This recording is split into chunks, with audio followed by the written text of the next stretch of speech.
Because in the world of ideas and words and conceptions and inherited social notions, every one of us is perfectly convinced that he is a self, an ego. But when we step out of that world of conventional ideas into the clear daylight of reality, and with wide open eyes look for ourselves, what do we find?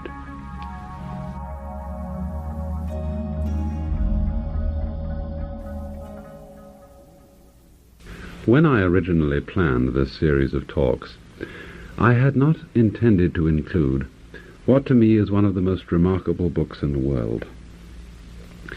The reason I hadn't originally intended to include it in the series is that to the average person who is not acquainted with these matters, it's a book of extraordinary difficulty, despite the fact that from another point of view it's a very simple book. But at any rate, I thought I'd have a shot at it. This book is called in its Chinese title Men Guan, and literally translated that means no gate barrier, or you might call it the Gateless Gate, or the gate which is no gate. The book is representative of an extremely important school of Buddhism known as Zen in Japanese and as Chan in Chinese. And this particular school of Buddhism has been one of the most potent influences in the history of Far Eastern culture, in the shaping of its arts, and such a wide range of arts, going from painting and calligraphy at one extreme to the art of jujutsu at the other, and including in between landscape architecture, ordinary house architecture, ceramics, archery, fencing, all kinds of things, as well as daily life itself. And because Zen has been of such great influence in forming the cultures of the Far East, it's one of the most important types of Oriental philosophy for us to understand. But when one comes to the literature of Zen, the beginner is faced with a very strange problem. And the problem is that the great majority of this literature consists of anecdotes, stories which are technically called mondo, or question and answer. And these stories are somewhat like jokes, because a joke strikes you as funny only if you get the punchline, see the point, and laugh at once. If somebody has to draw a diagram and explain the joke to you and tell you just why it's funny, well, it falls flat. And it's the same with these stories. There is a meaning to them, but this meaning is not a symbolic meaning, as I will try and explain in a little while. You don't really have to be in the know about a kind of subtle and obscure system of symbols in order to be able to interpret them. The strange thing about these stories is that the point which they convey is so obvious that it's difficult to see. And the problem about explaining a book of this kind is that the more I might succeed in giving you what would seem to you like a convincing and satisfactory explanation, the more I should be fooling you. Why would that be? Well, for exactly the same reason as if I were explaining jokes. If I explain a joke and draw a diagram of it, I cheat you out of the laugh. You will never have a belly laugh over it. You'll at most have a rather polite, throaty laugh. But if I do not explain the point of a joke to you, even if you do not see the point immediately it is told, sometime later, while you're ruminating over it, the point may suddenly occur to you, and then you may get the benefit of laughter. However, the point of these Zen stories is not so much to make you laugh, but to create a state of mind which in some respects is rather similar to laughter, in that it is a state of profound feeling. It's not just a state of understanding words, and that profound feeling is called in the technical language of Zen Buddhism satori. And satori is more literally sudden awakening. I think when I was talking about the Diamond Sutra, I tried to give some explanation of what is meant in Buddhism by awakening. I'm not going to try and give a further definition of what it means, except by agency of the stories themselves and some comments about them. But awakening is the goal of all Buddhist endeavor. It is a kind of psychotherapy, a kind of transformation of the consciousness of the everyday person, which is held to be a sleep,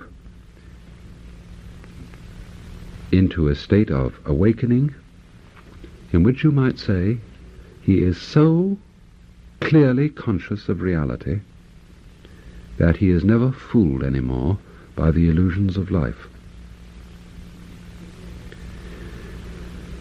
Before I turn to the actual stories contained in our book, The No-Gate Barrier, I think I should say something by way of introduction about Zen itself, because Zen is really an extraordinary phenomenon in the history of philosophy and religion. The reason why Zen is so peculiar is that it has, to begin with, no doctrines that can be stated in words, nothing that it requires anybody to believe. It has no system of formulated philosophy. In fact, it doesn't really have anything to say at all. What is remarkable about Zen is that it endeavors to convey its message, the realization which constitutes awakening in Buddhism, without the intermediary of words and ideas. There are 4 statements which sum up the character of Zen Buddhism, and they are as follows. A direct transmission of awakening outside the scriptures. No dependence on words and letters. Direct pointing. And finally, seeing into one's own nature and becoming a Buddha, which is to say, an awakened one. I particularly want to concentrate on what is meant for the moment by direct pointing, because this is the technique in which Zen excels. Zen feels that all that human beings are seeking, all that they really fundamentally desire, whether it be complete contentment of the heart, or understanding why this universe exists and what our place in it is, all this understanding is not something obscure and far off, but something completely obvious and lying open for us, to anybody who cares to look at it, in this immediate moment which we are living now. It is as if to say, the whole secret of life, everything that you could possibly desire, is yours at this moment. And if you cannot lay hold on it now, you'll never be able to. The difficulty is that it's very hard to convince people of this by talking about it, because all talk, all systems of ideas, are in relation to reality itself somewhat like a menu in relation to a dinner. And those who try to get comfort, to get wisdom out of books, or by believing in various systems of ideas and philosophies, such people are really devouring the menu instead of eating the dinner. Now, how then is one to divert people's attention from the menu to the dinner itself? There's only one way, and that is to point directly at the dinner. To stop talking about it, to stop writing about it, and to point at it directly. And this is what Zen does, and most of these stories from the no-gate barrier, the Men Guan, are examples of direct pointing. According to legend, the Zen school of Buddhism was introduced into China in about the year 527 AD by a sage from India whose name was Bodhidharma. And Bodhidharma is always represented in the art of the Far East as a fierce gentleman with a bushy beard and staring bright eyes. In Japan at the present time, children's toys are made to represent Bodhidharma. They're little fellows rather like the American shmoo, same sort of shape, and they're weighted inside. You know, they're legless figures, and they're weighted inside so that you can't knock them over. They'll always come upright again. And always there is the fierce stare in the eyes and a bushy beard on the chin. And of course there is some reference to Bodhidharma's secret, to the teaching which he brought, to the message of Zen, in the fact that you can't knock this little fellow over. You can push him this way, you can push him that, but he always bobs up again. The first story I'm going to read from the Men Guan, which incidentally was compiled by a teacher of the Zen school who lived in China between 1183 and 1260.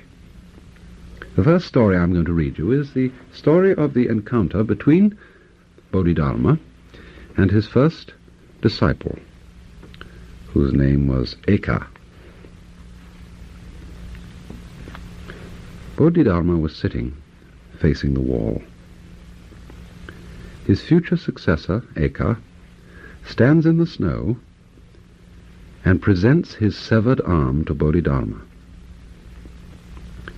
I should explain in parenthesis that Bodhidharma had very much discouraged Eka from becoming his disciple, and this is always the way with Oriental, philosophical and spiritual teachers. They don't look for disciples. And the reason why Bodhidharma wasn't looking for disciples was his own fundamental feeling that he had nothing to teach. The truth of Buddhism was so completely obvious that anyone could see it if he looked, and to talk about it and try and teach it was, as they say in Zen, only to put legs on a snake. You know, a snake walks very well without legs, and if you stuck some on it would only embarrass him. And so he had said repeatedly to Eka, "I have nothing to teach, go away." But Eka was so convinced that Bodhidharma had some secret which he could convey to him, that at last, as a token of sincerity, he cut off one of his arms while standing outside the teacher's hut in the freezing snow, and presented it to the teacher, crying, "My mind is not pacified. Master, pacify my mind." Bodhidharma says, "If you bring me that mind, I will pacify it for you." Eka said, "When I search for my mind, I cannot hold it." Bodhidharma said, "Then your mind is pacified already." And it is said that at this moment Eka had a sudden insight into the whole mystery of life, the problem of peace of mind, and the essential meaning of Buddhism itself. To each one of these stories, the editor of the book has added a comment and a poem, and I'm going to read the comment which he's put here. "That broken-toothed old Hindu, Bodhidharma, came thousands of miles over the sea from India to China as if he had something wonderful. He is like raising waves without wind. After he remained years in China, he had only one disciple, and that one lost his arm and was deformed.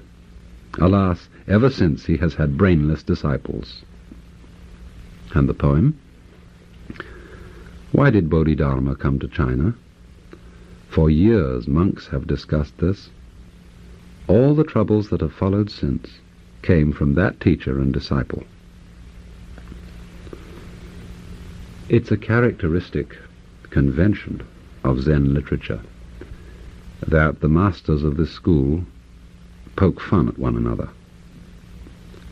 Because insofar as they seem to be masters, they all realize that calling themselves masters is kind of a joke, because a master is, after all, one who has something to teach, and in Zen there is nothing to teach. The more one teaches, the more one tries to explain it, the more obscure it becomes. Just like the more one explains the joke, the less funny it becomes. Going back to the story about Bodhidharma and Eka, Eka is expressing a very ordinary, simple human problem. He says, I have no peace of mind. What does he mean by mind? We might say soul, we might say ego, or self. I feel that I am unhappy, I need peace. And so Bodhidharma says very naturally, bring out this soul, this mind of yours, and I'll pacify it. But Eka says, you know, when I try to find myself, I can't. I look and look, but then I realize that I'm looking for the one who is looking, and I can never lay hold on it. But Bodhidharma said, there, your mind is pacified already. I feel very diffident, really, about making any comment to a story of that kind, but just in the nature of a little bit of a hint. We're all very convinced indeed that we exist as a kind of self or ego, and our selfishness is one of our major problems. It would, wouldn't it, be rather fascinating to find that when we look for ourselves, we are not really there. As if where we expected to find ourselves, in the center of all our experience, we found only a hole, an empty space. And then the problem of myself, my happiness, my peace of mind, would have disappeared. There is no one whom one has to pacify, whom one has to make happy. You're not actually there. But of course one can't discover that just by hearing about it. You have to look and see. That's why one of the fundamental questions in all Oriental philosophy is the simple question, who are you? Look and try to find out who it is that is trying to find out who it is that is trying to find out. This is, after all, a parable of what everybody is doing who is engaged in what we in the West call self-seeking. And this is really as stupid as somebody sitting down solemnly in a chair and gnashing away, trying to bite his own teeth. Well then, here's another story from the No-Gate barrier. There was once a teacher called Tozan, and one day when he was weighing some flax, a student came to him and said, "What is Buddha?" This question can mean, what is reality, or what is it to be awakened? Tozan answered, "This flax weighs 3 pounds. Period." Then I'll read you the comment. Old Tozan's Zen is like a clam. The minute the shell opens, you see the whole inside. However, I want to ask you, do you see the real Tozan? And then the poem. 3 pounds of flax in front of your nose. Close enough, and the mind is still closer. Whoever talks about affirmation and negation lives in the right and wrong region. Now you must not suppose that there is some symbolism in saying this flax weighs 3 pounds. Oh, I know some commentators have tried to explain that in Buddhism there are 3 precious jewels: the Buddha himself, the Dharma or his doctrine, and the Sangha or his ordained followers. But the 3 pounds of flax don't refer to the 3 jewels. Tozan answered, "This flax weighs 3 pounds, just as you might answer a very simple question about, 'Where are you going?' You say, 'Well, I'm going in town to buy groceries.' Or, 'What kind of a day was it yesterday where you live?' Oh, you say, 'It was raining a good deal of the time.' And this flax weighs 3 pounds is an answer just like that. But it seems, doesn't it, a strange answer to give to a question like, what is reality? Or what is it to be fully awakened? Well, Zen teachers say that they derived this tradition of answering questions in that direct, simple way from the Buddha himself. Because our book contains a story that this was the way in which the Buddha passed on the secret of his own teaching to his principal disciple, whose name was Mahakashyapa. And this is the story. When the Buddha was in the Gridrakuta mountain, he turned a flower in his fingers and held it before his listeners. Everyone was silent. Only Mahakashyapa smiled at this revelation, although he tried to control the lines of his face. The Buddha said, "I have the eye of the true teaching, the heart of nirvana, of awakening, the true aspect of the formless, the ineffable stride of the doctrine. It is not expressed by words, but especially transmitted beyond teaching. This teaching I now give to Mahakashyapa." And then the very amusing commentary of Wuman. Golden-faced Buddha thought he could cheat anyone. He made the good listeners as bad and sold dog meat under the sign of mutton. And he himself thought it was wonderful. What if all the audience had laughed together? How could he have transmitted the teaching? And again, if Mahakashyapa had not smiled, how could he have transmitted the teaching? If he says that realization can be transmitted, he is like the city slicker that cheats the country dub. And if he says it cannot be transmitted, why does he approve of Mahakashyapa? And then the poem. At the turning of a flower, his disguise was exposed. No one in heaven and earth can surpass Mahakashyapa's wrinkled face. There were all those disciples gathered around the Buddha, expecting from him the usual daily words of wisdom.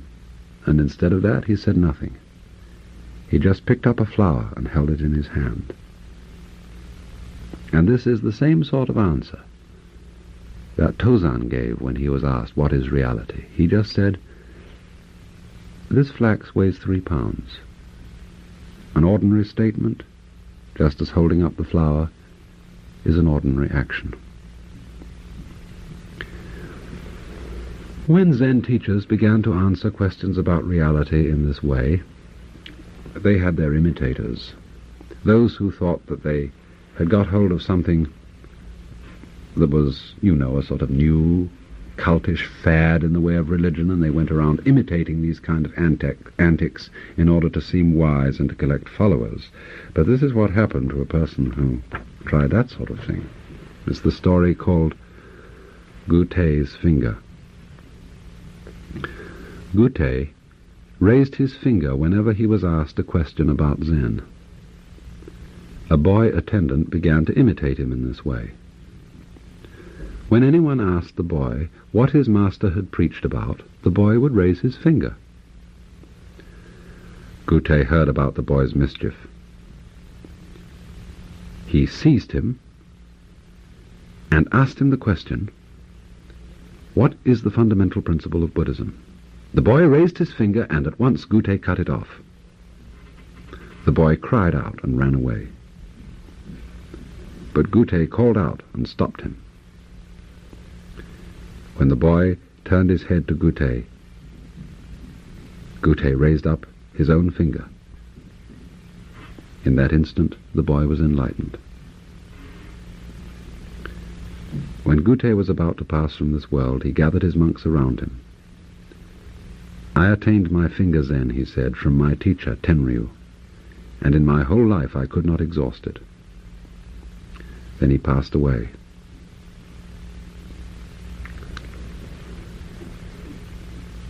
So the secret of the thing is not just in being able to do some strange antics in answer to questions. And the fellow, who didn't really understand but imitated his understanding, got into very serious trouble. But despite of his getting into trouble, he realized the thing in the end. Here is a story in which perhaps the point of this kind of thing begins to come a little clearer. And it's called the story of tipping over the pitcher.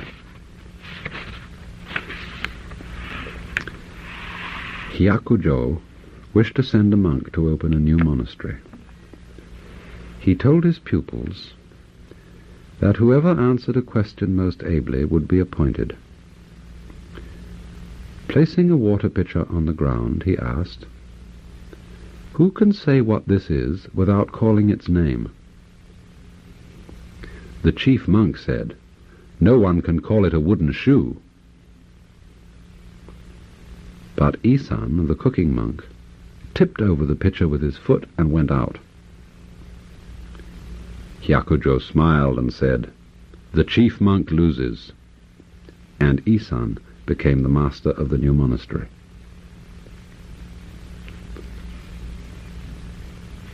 Woman comments, Isan was brave enough, but he could not escape Hyakujo's trick. After all, he gave up a light job and took a heavy one. Why, can't you see he took off his comfortable hat and placed himself in iron stocks? If I talk all the time and never listen to what others have to say, I shall lose touch with my fellow men. In the same way, if I think all the time, which is in a way talking to myself inwardly, I shall lose touch with the reality with which words are about, which they're intended to symbolize. It is the fundamental insight of Zen that by an excess of thinking, men have lost touch with the real world in which they live.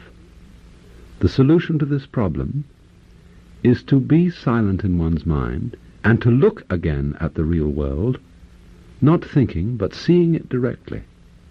This can't be talked about. If I want you to listen to music, any advice to do so will drown out the music. The directest way is to play the music itself.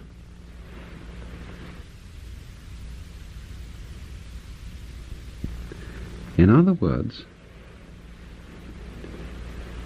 he had seen that the reality of the picture was not the word or the idea, picture, but was something non-verbal.